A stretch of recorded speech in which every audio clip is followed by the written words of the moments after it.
Anthony Hopkins has nothing left to prove. He's won Oscars, delivered legendary performances, and earned the respect of Hollywood and worldwide audiences. I tend to want to learn all of my lines, and I do. I work hard. But behind his calm, composed reputation, there were a few actors who pushed his buttons. Whether it was clashing personalities, unprofessional behavior, or just pure ego, Hopkins hasn't held back when talking about the people he never wanted to work with again. Here are 5 actors Anthony Hopkins hated the most. Starting from number 5, Shirley MacLaine. It's like the sign. It's an enchanted place. It's a land. Anthony Hopkins is not one to cause drama or deliberately throw people under the bus. But once in a while, he tends to say things that will likely stop you in your tracks. And that was the case when he talked about Shirley MacLaine. He once described her as the most obnoxious actress I have ever worked with. The two starred together in the 1980 romantic drama A Change of Seasons, and according to Hopkins, their on-set relationship was nothing short of miserable. The film was supposed to be a sophisticated love story with a touch of comedy, but behind the scenes, it was chaotic. Do you watch a lot of Idol or no? Yeah. Hopkins had just gotten sober and was still adjusting to a new way of working without alcohol to dull the edges. MacLaine, on the other hand, was already known for her bold personality, spiritual beliefs, and a tendency to take control in any space she walked into. Their patterns were different and ended up clashing with each other. Hopkins, who was intensely private and disciplined, came prepared and expected the same level of professionalism from everyone, while MacLaine, on the other hand, was expressive, opinionated, and not afraid to challenge directors or co-stars. It was a recipe for disaster. Off the screen. Hopkins never gave too many details about what exactly made her so unbearable to him, but the fact that he was able to go public with that statement says everything. The quote has appeared in multiple articles over the years, from Far Out magazine to Yahoo Movie Sand. It's become one of the more infamous bits of Hollywood gossip attached to his name. And to be clear, Hopkins rarely, if ever, criticizes co-stars publicly. That's what makes this feud stand out. Interestingly, MacLaine didn't deny the tension either. In a later interview, when asked about Hopkins' comment, she coolly responded, "I didn't like him either, but he was on the wagon at the time, and it was hard on him." There's a mix of shade and sympathy in that reply, like she knew things were rough, but also wasn't about to take the high road and pretend they got along. Her response made it clear that the feeling was mutual, but also hinted at some understanding of the personal struggle Hopkins was going through at the time. Even though the feud never turned into a tabloid war, it left a lasting mark. A Change of Seasons bombed at the box office and was torn apart by critics. The chemistry between Hopkins and MacLaine felt forced, and now, knowing what was happening behind the scenes, it's easy to see why. Some fans have even gone back to rewatch the film just to look for signs of the tension, and trust me, they're there. This wasn't a case of two actors who simply didn't click. It was deeper than that. Hopkins' comment wasn't a thoughtless one, rather, it was definitive. And when a man known for his restraint calls someone the most obnoxious actress, you know it left an impression. Now, moving on to number 4, we have Marlon Brando. Well, I've read it in the press. The problem here stemmed from Marlon Brando's performance in a movie. Hopkins spoke about watching Brando in Morituri and called it one of the worst performances he'd ever seen. He was so bad in that movie. I thought, how can he be so bad? That's saying something, given Brando's reputation as one of cinema's greatest performers. Hopkins' critique stemmed from his belief that actorly habits, those little traits that feel safe but become stale, should be broken to avoid looking ridiculous on screen. In an interview with About Film, he recounted reading Kenneth Tynan in the 1960s, who warned of the danger actors face when clinging to those habits for security. Hopkins said, "Everyone has them. Sometimes they look ridiculous." Then he singled out Brando's role in Morituri, a war film where Brando leaned so heavily on those habits that Hopkins was stunned. What really stung for Hopkins wasn't just the performance, it was the fact that Brando had stopped trying. Hopkins was the kind of actor who would read a script hundreds of times, obsess over every detail, and show up on set ready to deliver. Thank you. Yes, it's a big compliment. Brando, on the other hand, was infamous for refusing to memorize lines, reading cue cards, and improvising without direction. To someone like Hopkins, that was more than just sloppy, it was a betrayal of the craft itself. It may come as a shock. After all, Hopkins has repeatedly expressed deep admiration for Brando in other interviews, but that makes the criticism even more piercing because when he loved someone's work, he didn't mince words, and when he didn't, he really let it show. Hopkins wasn't saying Brando was mediocre overall, far from it. He acknowledged Brando's enduring influence on modern acting, especially the way he transformed cinema with his physical presence and emotional authenticity. But in his professional mind, Morituri displayed some overrated habits at their worst: mumbled lines, listless delivery, zero initiative. In a culture that worships Brando's swagger and charisma, Hopkins's harsh words feel like betrayal. But from Hopkins's perspective, this wasn't personnel, it was professional. The point he was making: legendary status doesn't excuse laziness. He explained that great actors must constantly evolve, otherwise their work decays. Next up, at number 3, we have Mickey Rourke. And I'm not a really good public speaker. I was kind of hoping... If you're wondering how Mickey Rourke fits on this list, just imagine Hopkins walking onto the Desperate Hours set every morning with a sinking feeling. He didn't just not like Rourke, he says he dreaded working with him. That's rare language from a man known for being guarded, professional, and painfully respectful, and it's not gossip. Hopkins himself put it on the record. In an interview, he said, "Mickey Rourke was like that a bit. I dreaded going to the set. Every day I went on a wing and a prayer." It wasn't because Rourke was overbearing or bad on camera, it was for a whole different reason. In the 1990 movie Desperate Hours, directed by Michael Cimino, Rourke leaned so deeply into his psychotic character that he stayed unhinged off-camera too. To Hopkins, that kind of intensity doesn't equal professionalism. It equals unpredictability and a lack of control. Hopkins thrives on precision and routine. Rourke thrived on chaos. And Hopkins was the opposite: quiet, controlled, disciplined. And the hair, is this for part or is this just for the summer? What is this? A little of both. His dread wasn't over the top or dramatic, it was just the reality of how things turn out when you work with someone whose method is dangerous. Years later, Hopkins compared working with Rourke to his experience on The Elephant Man, noting that on the Lynch film, actors were calm, respectful, pleasant, and he contrasted that with the Cimino experience, where Rourke's feral energy kept everyone on edge. The fact that he had a lot of conflicts with Rourke spoiled his experience on set. There's no record of Rourke responding to Hopkins directly, and it wasn't a feud in the traditional Sensino lawsuits, no headline fights, but Hopkins's language-dreading work, praying just to get through the day, makes Rourke stand out. Hopkins doesn't express hatred often. When he brings up someone, it matters. Yet, this story is layered. Rourke earned his reputation the hard way. Directors like Alan Parker called working with him a nightmare, defining him as very dangerous on set because you couldn't predict what he might do next. That volatility may have fueled his charm on screen, but for Hopkins it spelled insecurity and even disrespect. Rourke learned hard lessons, from boxing to wild career swings, from Hollywood darling to undervalued outsider. He came back with The Wrestler, winning a BAFTA and Golden Globe, proving his talent, but his unpredictability on Desperate Hours remained a blot on his resume in Hopkins's mind. It wasn't about talent as much as temperament. At number 2, we have Russell Crowe.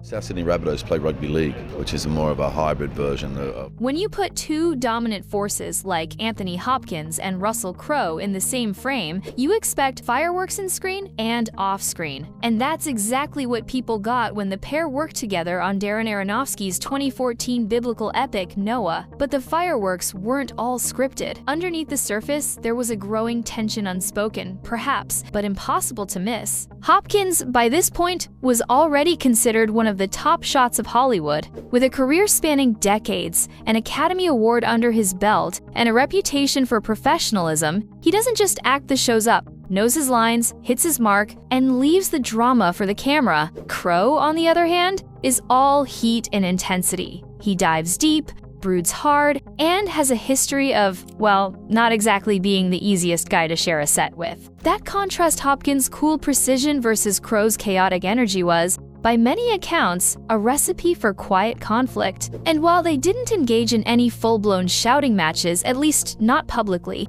their time on Noah is often remembered for the undercurrent of friction between the two stars. We would like to thank and show our appreciation. It's worth noting that their characters didn't have much screen time together. Hopkins played Methuselah, the wise, mystical grandfather of Noah. Crow, of course, was Noah himself. But even in their limited interactions, the differences in approach were stark. Hopkins, ever the efficient professional, preferred to keep things tight and moving. Crow, according to behind-the-scenes chatter, wanted to dig in endless emotional rewrites, heavy discussions, retakes to capture different moods. For Hopkins, this may have felt more like indulgence than artistry. While there's no direct quote where Hopkins says, "I hate Russell Crowe," the tone and implications drawn from their time on set point to serious creative differences. Hopkins has gone on record multiple times to say that he dislikes actors who take themselves too seriously. In one particularly pointed interview, he said, "Actors are pretty stupid people, full of ego, vanity, and self-importance."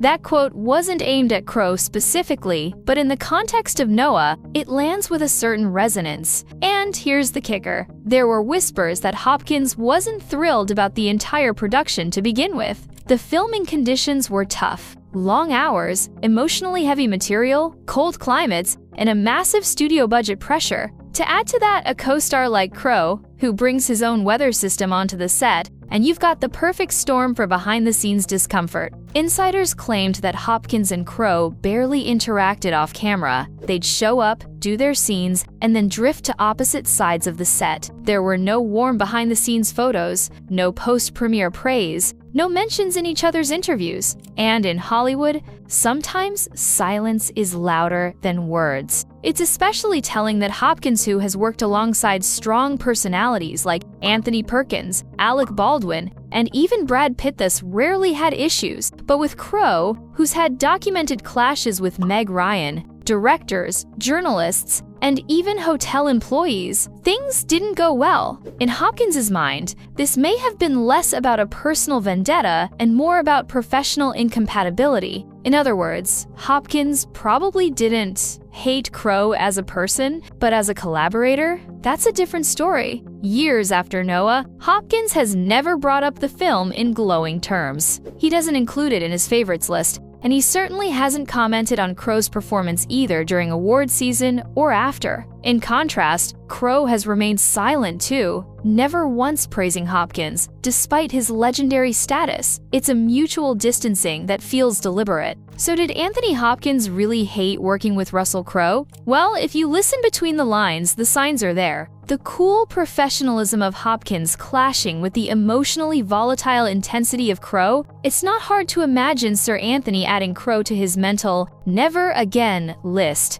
There's no smoking gun, no viral meltdown, no leaked audio clip of Hopkins muttering under his breath. But there's also no warmth, no connection, and no collaboration since. That absence says enough. And for a man like Hopkins who values efficiency, respect, and clarity in a business that often celebrates chaos, working with Crowe may have felt more like a headache than a highlight. That kind of experience tends to stick with you, even decades later. Finally, the last on our list at number 1, we have Jonathan Pryce. Yeah, you were famous first. Yeah, I was famous first. Yeah. Because here's you, in case people don't know what you look like from seeing you there. Now, this one stings a little because, on paper, Anthony Hopkins and Jonathan Pryce should have been a match made in acting heaven. Two classically trained Welsh actors, both with rich theater backgrounds, both knighted for their contributions to the arts, and both highly respected within British and Hollywood circles. So when it was announced that they'd be co-starring in the two popes playing Pope Benedict, and Pope Francis fans were thrilled. But as the film rolled out and the press tour kicked into gear, something curious happened. The warmth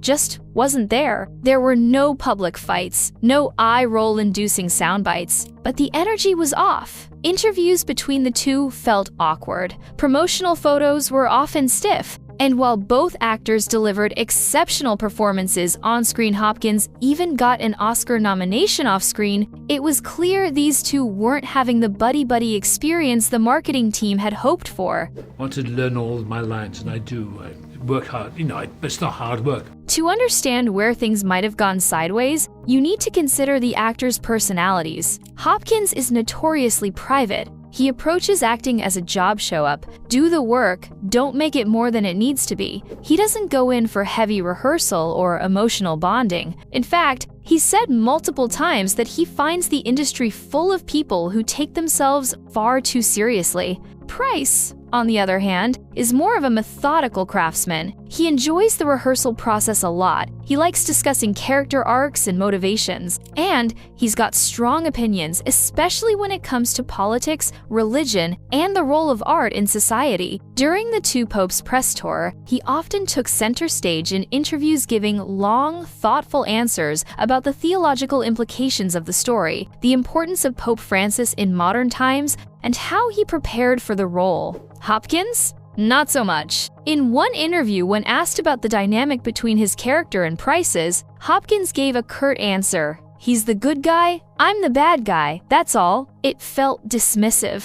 And while Price chuckled, you could see a flicker of something in his face, the kind of moment where one actor wants a thoughtful exchange, and the other just wants to move on. I was nervous of him. Okay. All right, fine. No, I was. I mean, there was a... It's also important to note that during the awards circuit, the contrast became even more glaring. Price was praised for the depth and humility he brought to Pope Francis. Critics often described his performance as transformative and profound. Hopkins, while equally lauded, was often positioned as the colder, more rigid counterpart. Some speculate that he didn't love this dynamic being seen as the stone wall, while Price was the beating heart. Behind the scenes, it's rumored that Hopkins didn't appreciate how seriously Price took everything. According to on-set whispers, Hopkins would often go straight to his trailer between takes, while Price stayed on set, rehearsing and chatting with crew members about tone and subtext. One crew member, anonymously quoted in a film blog, described the vibe as two actors working on the same movie but on completely different planets. And then there's the issue of ego. While neither man is known for outbursts or diva behavior, Hopkins doesn't have much patience for actors who intellectualize the craft too much. He's described that kind of behavior as boring. Price, being deeply philosophical about his roles, might have rubbed him the wrong way, not intentionally, but simply by being who he is. Also, if you look at interviews Price did after the movie, he rarely mentioned Hopkins by name. He spoke at length about the script, the director, the meaning behind the papal transition, but Hopkins, barely a nod. That's unusual when your co-star is Sir Anthony Hopkins. The mutual avoidance felt intentional. Even when the pair were nominated at the Oscars together, Hopkins for Best Supporting Actor, Price for Best Actor, they didn't pose together, didn't mention each other in red carpet interviews, and didn't sit near one another during the ceremony. Again, it's all subtle, no drama, no public feud, but in an industry where even fake friendships are marketed for clicks, their cool distance was impossible to ignore. So, did Hopkins hate Jonathan Price? Probably not in the "I'll never work with you again" way, but it's fair to say that he didn't enjoy the process. To Hopkins, Price may have been too intense, too opinionated, too in love with the craft, and Price, for his part, might have found Hopkins too rigid, too impatient, and too unwilling to engage. Their lack of chemistry off-screen stands in stark contrast to the emotional connection they portrayed on screen. It's a testament to both men's acting abilities, but also a quiet clue that what we saw in The Two Popes was all performance, and nothing more. For Hopkins, who has worked with some of the best and worst personalities in the business, Price may have landed in that frustrating middle ground, brilliant, but exhausting. The kind of actor who makes you proud of the final product, but relieved when the job is done, so you can finally get away. Anthony Hopkins wasn't one to get mixed up in drama or even let his voice be heard in an uncultured manner, but when he doesn't like someone, you can tell because he is not one to hide his emotions. These are 5 actors who rubbed Anthony Hopkins the wrong way. Don't forget to like, comment, share, and subscribe. See you in the next video!